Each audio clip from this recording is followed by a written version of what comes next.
Slavery was a very common practice during the ancient Roman period. Society was built on the back of slaves during this time period, unlike the slavery that happened in America. The slavery during this time period had nothing to do with someone's race or ethnicity. There were few people who were actually safe from becoming a slave themselves. This is because of the various methods that people could be made into a slave. Many of the slaves came from being captives of war, but also people who owed debt could be forced into slavery, and many also came from being born into slavery. Slaves were primarily sold through slave auctions. At these auctions, slaves were sold on platforms, usually naked, so the slave owners knew exactly what they would be buying. Potential slaves would hold signs that detailed their origin, education level, health, and other things. The price of a slave depended on their age and abilities. The slave market also fluctuated by the availability of slaves. The less slaves that were available, the greater the price. So I'm doing tasks of different types of slaves. So the first type of slave is a public slave. You might find them working in the sewers or in public baths, or they might be working on bridges, roads, or in public buildings. The next were uneducated slaves. They had a very hard life. They got the most terrible jobs, and they worked from the time they woke up to the time they went to bed, and they worked 7 days a week. Most of their jobs was mostly hard labor in the mines.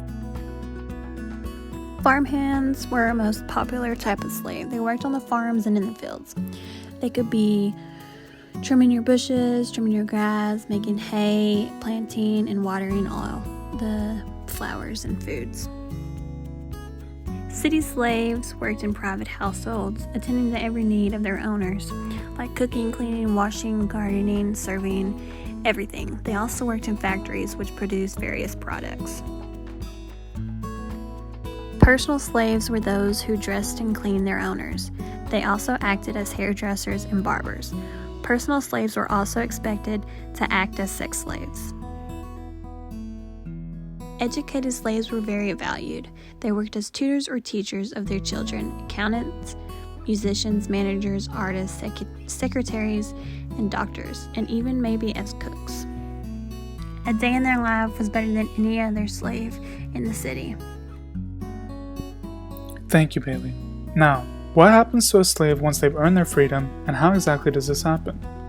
In order to be accepted as a freedman, a slave had to prove himself worthy to his master, and in most cases, the general governing body. This was usually after a slave had worked for their master for a lengthy period of time and had shown that they were capable of being upstanding citizens of the Roman Empire. Once worthy, a slave could be manumitted formally or informally. Informal manumission simply meant that a slave was no longer forced to live in squalor and do all that their masters ordered them to. However, they were never really recognized as truly freed men, and more likely than not still worked under their former masters. Once these informally freed slaves died, any wealth or status that they had accumulated was passed back to their former owners, and they were not given the improved life status that formerly manumitted slaves did. Formal manumission, most commonly known as manumissio by vindicta, involved bringing a slave to a governing body. In the case of Pompeii, this was the Ordo Decorationum. There, the master stated the grounds under which he believed his slave was worthy of being freed. In most cases, this was to be in line with the laws written by Gaius, a celebrated Roman jurist. In his legislation, titled Lex Aelia Sentina, slaves who had been severely punished, branded, tortured, found guilty of a crime, fought in the arena as gladiators, or imprisoned could not become freedmen.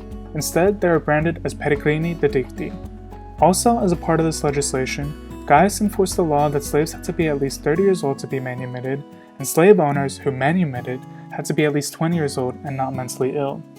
All of this was an effort to keep the Roman citizen body pure and ensure that newly freed men could be integrated into Roman society without strife or hindrance.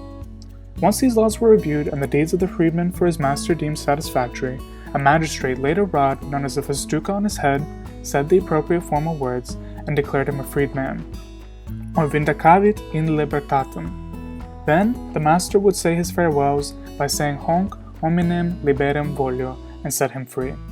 From that moment onwards, the now freed man had a drastically improved standing within society. He could vote and own his own business, be a priest in the cult of the emperor, and even continue to build his own extended family and purchase slaves of his own if he wanted to.